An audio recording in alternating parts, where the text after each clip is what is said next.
A veces me pregunto cuántas decisiones en mi vida no tomé realmente yo, sino el miedo. Y es curioso, porque uno crece creyendo que vive libre, que piensa por sí mismo, que decide porque quiere decidir.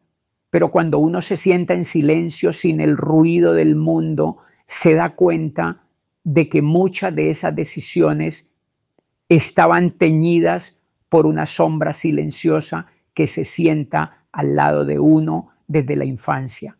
El miedo y esa pregunta que hace Napoleón Hill, ese 98% que vive a la deriva, es más real de lo que quisiéramos admitir. Yo he sido ese 98%. A veces sigo siéndolo. He tenido sueños enormes, absurdamente grandes, de esos que uno no se atreve a decir en voz alta porque siente que nadie lo va a tomar en serio. Pero ¿qué fue lo que me detuvo tantas veces? No fue la falta de capacidad, no fue la falta de oportunidades. Fue la falta de fe en mí mismo. Fue creer más en mis dudas que en mis posibilidades. Hill lo llama alienación, esa costumbre de aceptar lo que la vida nos tira como si fuera lo único disponible. Yo he pasado temporadas enteras así, aceptando cosas que no quería, trabajos que no me llenaban, rutinas que apagaban mis ganas, simplemente porque pensé que así era la vida. Y lo peor es que uno ni siquiera se da cuenta de cómo se va apagando. Uno se convence de que lo está eligiendo, cuando en el fondo solo está evitando asumir el riesgo de elegir algo distinto. Y sí, ese miedo se nos instala desde pequeños. A veces lo recibimos sin que nuestros padres siquiera lo noten. La iglesia enseñándonos a cuidarnos del diablo, de no pecar, de no fallar. El colegio enseñándonos a memorizar fechas que jamás usamos, pero no a entender quiénes somos ni a qué vinimos. Crecemos repitiendo fórmulas, cumpliendo horarios, aprobando exámenes, pero no aprobándonos a nosotros mismos. Nadie nos enseña a gestionar el miedo, solo nos enseñan a obedecerlo. Por eso me conecté tanto con la historia de Napoleón Hill. No porque él fuera un genio iluminado, sino porque él también estuvo perdido. Años de entrevistas, conversaciones, reflexiones, y aún así no encontraba su camino. Uno pensaría que alguien que habló con los hombres más exitosos de su época tendría claridad absoluta, pero no. Él también se quedó paralizado, también dudó, también se dejó nublar, y entonces aparece ese momento que quien haya pasado por algo similar sabe que es real, la conversación con uno mismo. Esa voz que no es externa ni mágica, sino interna, pero que por alguna razón suena más firme de lo normal. Esa voz que aparece cuando uno se cansa de cederle terreno al miedo, Hill la llamó inteligencia infinita. Yo no sé si tiene nombre, pero sí sé que todos la tenemos. Es esa voz que te habla cuando ya no te queda otra opción que escucharte. Esa voz que te dice, ya deja de buscar permiso para vivir. Esa voz que te recuerda lo que siempre supiste, pero olvidaste, que la duda es ruido y la fe es dirección. Esa voz le dijo que terminara su libro, que dejara de esperar, que dejara de justificarse. Y eso, sin exagerar, fue lo que cambió todo. Y aquí es donde más me conecto con él. Uno no necesita tener todo resuelto para empezar. A veces basta con un momento claro en medio del caos, un instante en el que uno se cansó de posponer su propio destino. Hill no tenía todas las respuestas, pero tenía una decisión: dejar de obedecer al miedo. Yo he tenido momentos así, días donde me he enfrentado a mí mismo y me he preguntado, ¿qué pasaría si dejara de dudar de mí durante solo una semana? ¿Qué pasaría si, por una vez, actuara como si la fe fuera la fuerza dominante en mi vida y no el miedo? Y es increíble, pero en esos momentos todo cambia, no porque todo se vuelva fácil, sino porque la energía se ordena, la mente se aclara, las ideas llegan donde antes solo había ruido. Uno deja de caminar en círculos, uno deja de sentirse ajeno a su propia vida. Eso fue lo que le pasó a Gil y eso, creo yo, es lo que todos buscamos. Esa chispa de claridad donde finalmente decidimos que nuestra vida no puede seguir siendo una reacción automática, sino una creación consciente. Cuando uno entiende eso, que el miedo es el hábito y la fe es la decisión, algo adentro se acomoda. Uno se vuelve, por fin, protagonista. Y tal vez ese es el verdadero mensaje, que el miedo siempre va a existir, pero la obediencia al miedo sí se puede desactivar, que toda nuestra fuerza aparece cuando dejamos un espacio vacío en la mente para que entre la fe. Y en ese espacio, créeme, uno se encuentra con la mejor versión de sí mismo. Cuando uno mira la historia de Napoleón Hill con un poco de distancia, se da cuenta de algo fascinante. Ese hombre no solo escribió sobre superación personal, él literalmente creó el género. Antes de él, nadie hablaba abiertamente de la mente, del propósito, de la fe como fuerza interna. Y no porque no fueran temas importantes, sino porque casi nadie se había atrevido a meterse ahí. Hill lo hizo porque entendió por experiencia propia que la mente es el campo de batalla más real que existe. Por eso digo que él se volvió enemigo directo del hábito de alienarse.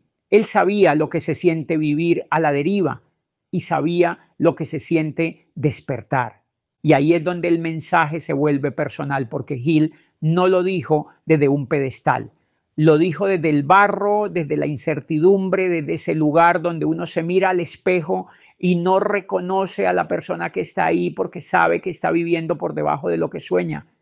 Hill sabía de primera mano que la llave del éxito, si es que existe una, es aprender a gobernar la mente antes de querer gobernar cualquier otra cosa. De hecho, cuando uno recorre su vida, lo más poderoso no es su éxito final, sino el giro que dio cuando definió un propósito claro. Y eso es algo que siempre me ha hecho pensar.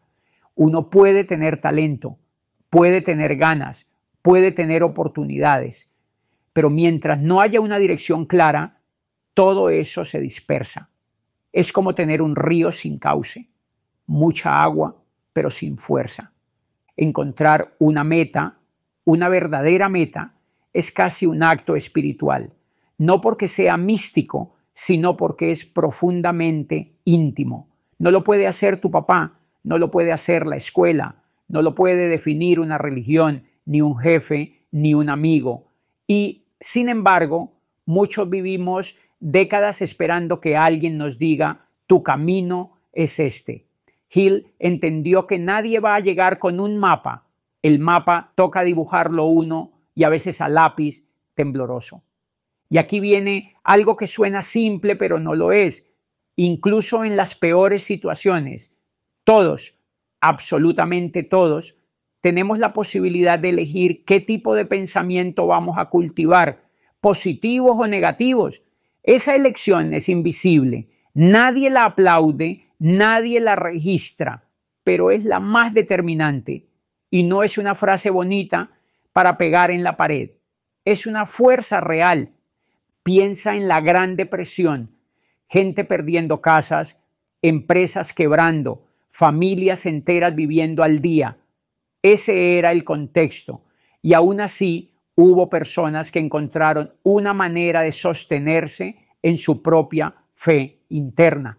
Personas que se negaron a hundirse con el entorno, entre ellas Henry Ford. Ford tenía todas las razones del mundo para doblarse, para renunciar, para decir no se puede. Y sin embargo eligió otra ruta, eligió mantener el miedo afuera, como quien cierra la puerta de su casa porque no quiere que entre la tormenta.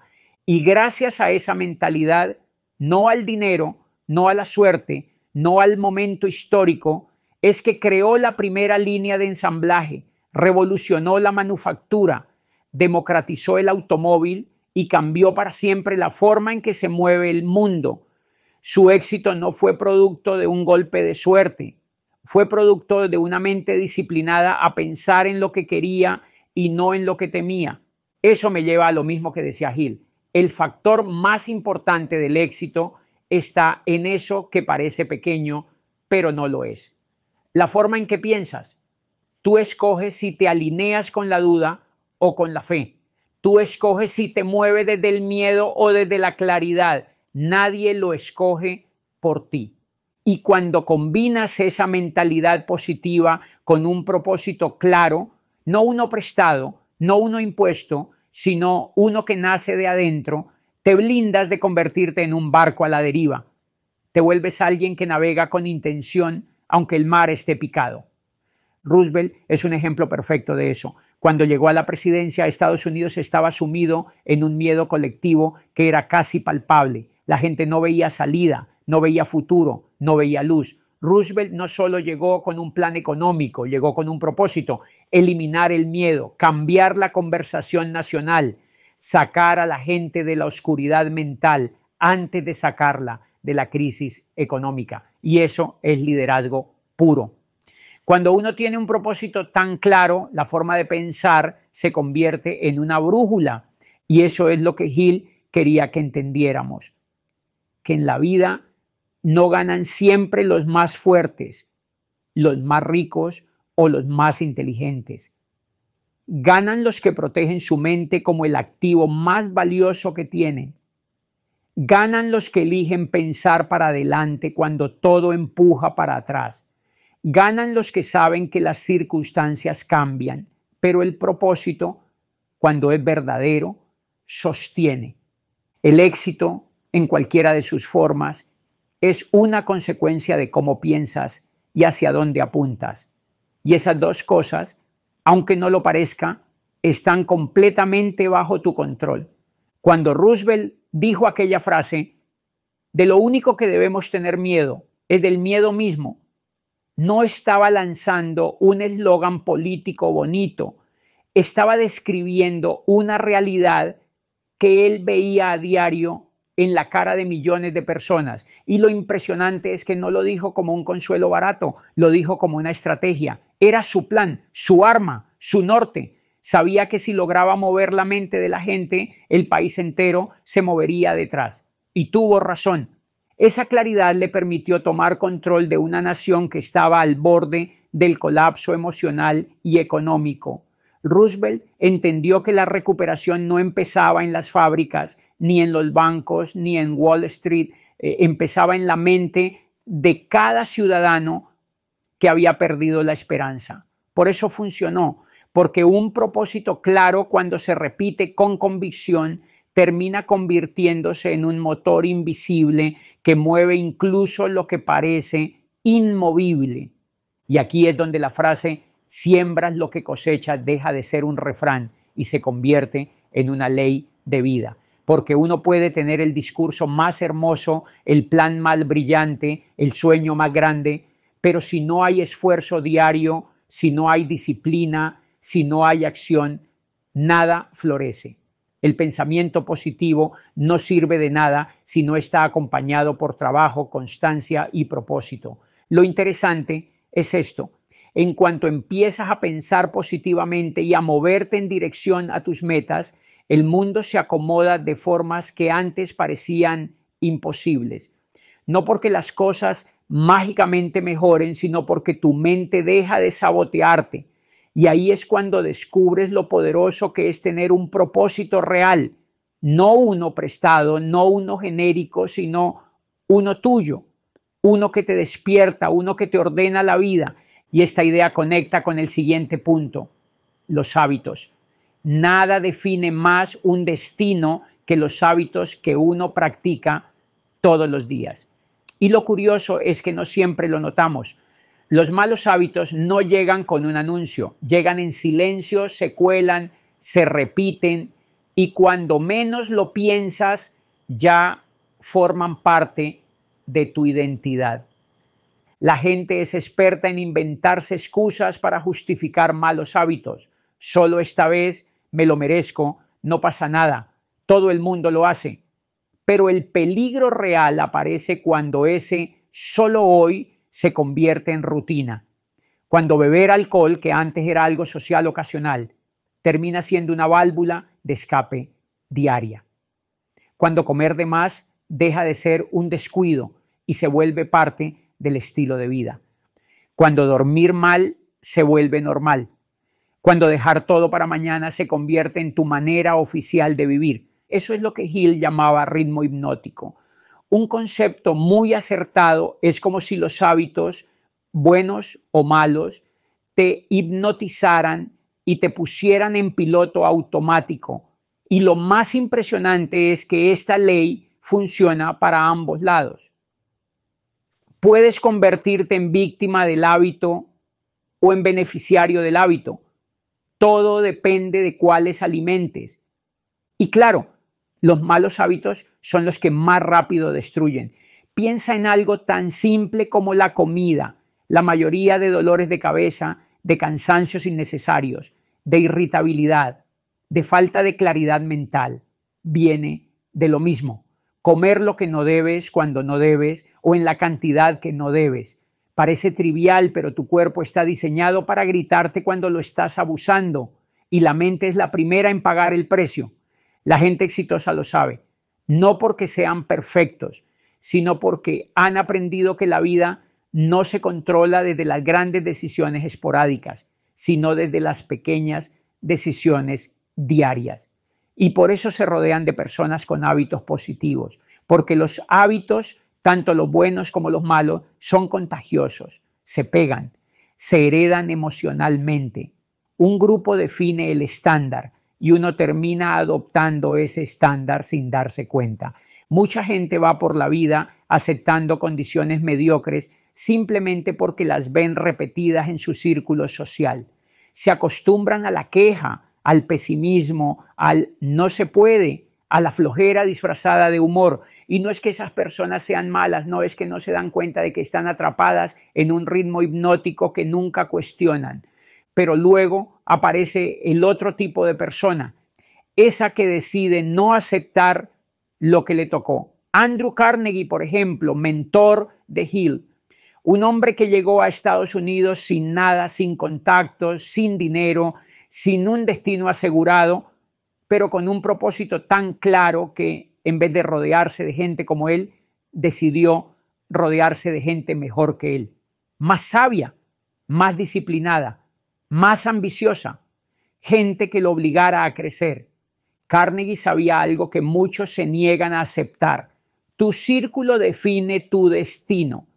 Puedes tener ganas de mejorar, pero si todos a tu alrededor están cómodos, siendo menos de lo que podrían ser, tarde o temprano te arrastran a su nivel. Por eso los grandes líderes, empresarios, visionarios y creadores buscan deliberadamente rodearse de personas cuyos hábitos los incomoden, los reten, los eleven. Si últimamente te sientes drenado, negativo, apagado, sin impulso, sin claridad, ¿no será que estás respirando el aire emocional equivocado? ¿No será que ya llegó el momento de encontrar un círculo que te empuje hacia adelante en vez de arrastrarte hacia atrás? Porque al final del día los hábitos no se desarrollan en soledad, se desarrollan en compañía. Miren, cuando uno habla del fracaso, la mayoría frunce la cara, porque nadie quiere recordarlo. Nadie quiere volver a ese momento donde algo que uno soñaba se cayó de golpe. Y sin embargo, ahí es donde está la clave.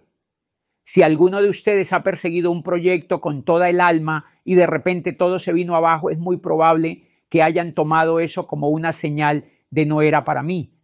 Ahí es donde la mayoría abandona. Pero la gente que termina logrando cosas grandes, los que están en los libros, los que dejan huella, los que cambian industrias, los que cambian su propia vida, saben algo que la mayoría no entiende. Las caídas no son el final, son parte del camino. Y a veces lo olvidamos porque cuando uno está en medio del golpe, uno no piensa en filosofía ni en objetivos, uno piensa en el dolor, en la vergüenza, en el ¿por qué a mí? Pero cuando empiezas a estudiar a la gente que ha hecho cosas extraordinarias, te das cuenta de que todos tienen la misma historia. Tropezaron, fallaron, se equivocaron y lo volvieron a intentar. Thomas Edison es el mejor ejemplo. Es fácil hoy mirar una bombilla de luz y asumir que el proceso fue sencillo, que el tipo se levantó una mañana, hizo un par de pruebas y ¡pum! Invento mundial. Pero no. Antes de cada invento suyo hubo docenas de fracasos, docenas de noches donde nada funcionó, donde los cables se quemaban, donde las pruebas parecían no llevar a ningún lado. Y aún así, él seguía. Edison tenía algo que muy pocas personas tienen, una terquedad espiritual, por decirlo así. Una decisión interna de que el fracaso no lo definía, sino que lo orientaba. Pudo haber miles de personas más inteligentes que él, claro que sí, pero ninguno tuvo su nivel de perseverancia y por eso está en los libros de historia, porque no se rindió cuando la lógica le decía que ya debía rendirse, porque él insistió, él se presentó, él volvió a intentarlo y volvió y volvió y volvió. Por eso, cuando hablamos de fracaso, hay que hacer una pausa y preguntarnos, ¿realmente fracasé o simplemente dejé de intentarlo demasiado pronto? Napoleon Hill entendió esto de una forma brutalmente directa. Imagínate lo que fue publicar Piense y hágase rico en plena Gran Depresión, en 1937. La gente estaba perdiendo todo, empleos, casas, negocios, fe. ¿Cómo hablas de hacerse rico en un momento así? Cualquiera hubiera dicho que era una locura, pero Hill insistió porque sabía que su mensaje no era sobre dinero, era sobre mentalidad, era sobre despertar, era sobre entender que incluso en los peores momentos la mente es el único activo que no te pueden quitar. Y mira hoy, ese libro escrito hace casi un siglo sigue en el top 10 de los libros de autoayuda más importantes del mundo. ¿Por qué? Porque toca algo que no envejece, la posibilidad de que incluso cuando la vida te está golpeando, tú puedes crear una meta, puedes reinventarte, puedes levantarte una vez más. Y hay algo más que comparten los exitosos.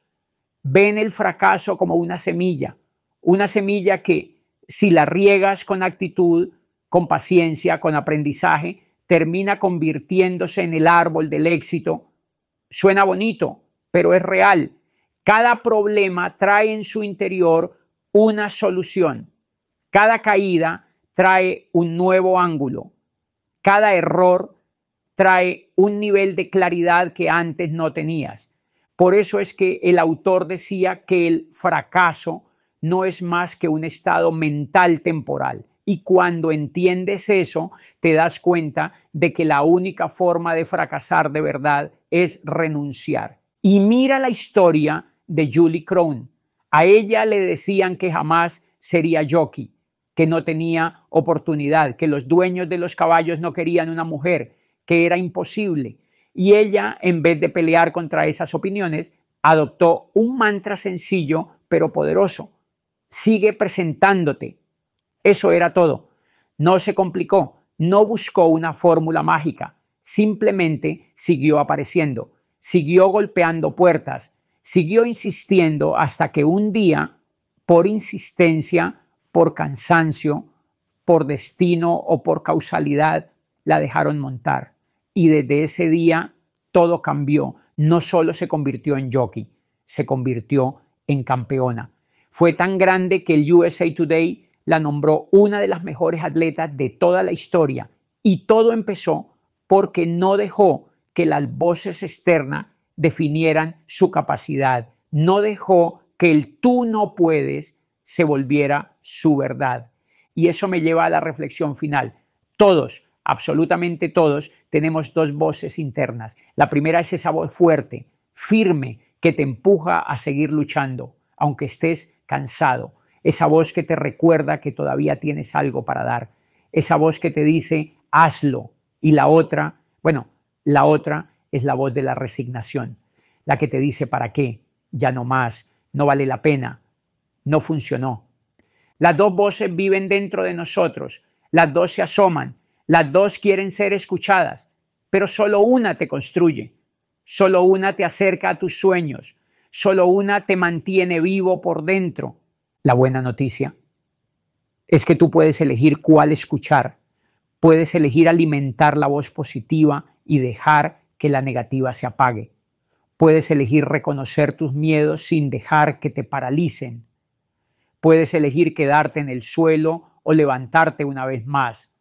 Puedes elegir seguir tu plan, aunque desde afuera parezca que nada está cambiando.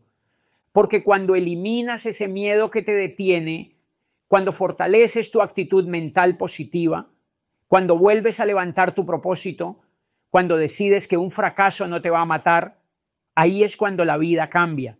Ahí es cuando se abre la puerta que parecía cerrada.